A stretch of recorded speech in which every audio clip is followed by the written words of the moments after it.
year, the line that they were given, is our Constitution still relevant?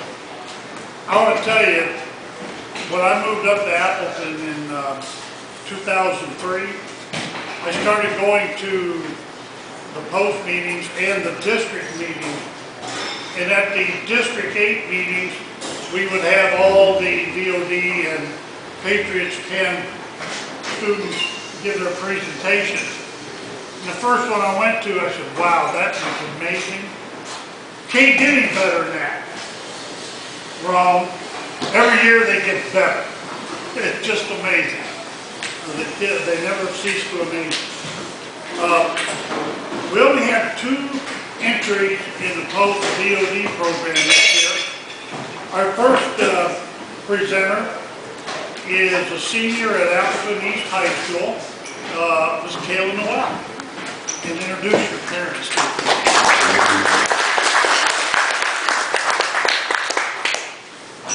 Is our Constitution still relevant?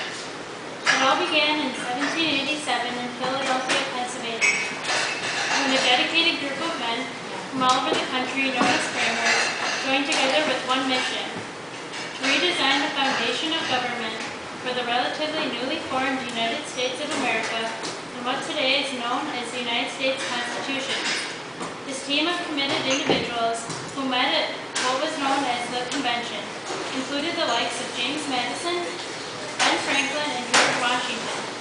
It is clear today, just as our American flag has continued flying high, repeatedly withstanding the torrent sacrifices of war and the sadistic acts of terrorism and violence, through events such as 9/11, that the foundation of the United States of America, our United States Constitution, has held firm, strong, and unshaken.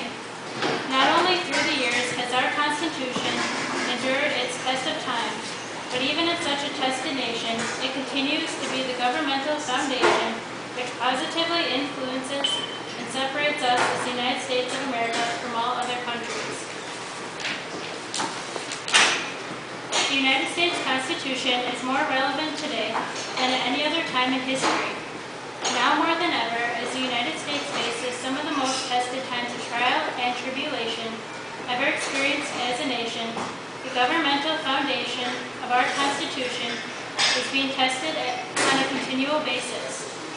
The foundation of the Constitution and its written intent is clearly amplified by our first 2 presidents, whom clearly acknowledge the importance of our God being a significant part of our Constitution and the nation's foundation.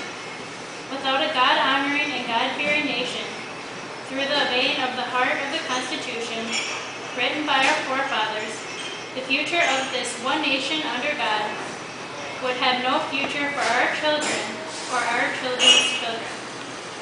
Immediately after the United States Constitution was ratified and took effect in September of 1789, one of the first acts of the legislators was to ask the President to recommend to the people of the United States a day of public thanksgiving and prayer, to be observed by acknowledging with grateful hearts the many signal favors of Almighty God, especially by affording them an opportunity peacefully to establish a constitution of government for their safety and happiness.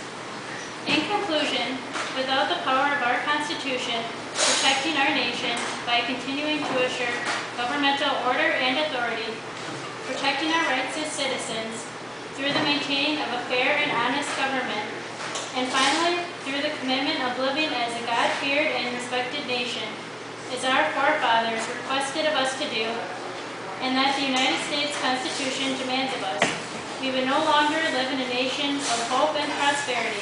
Instead, it would become a nation of despair and darkness. Thank you.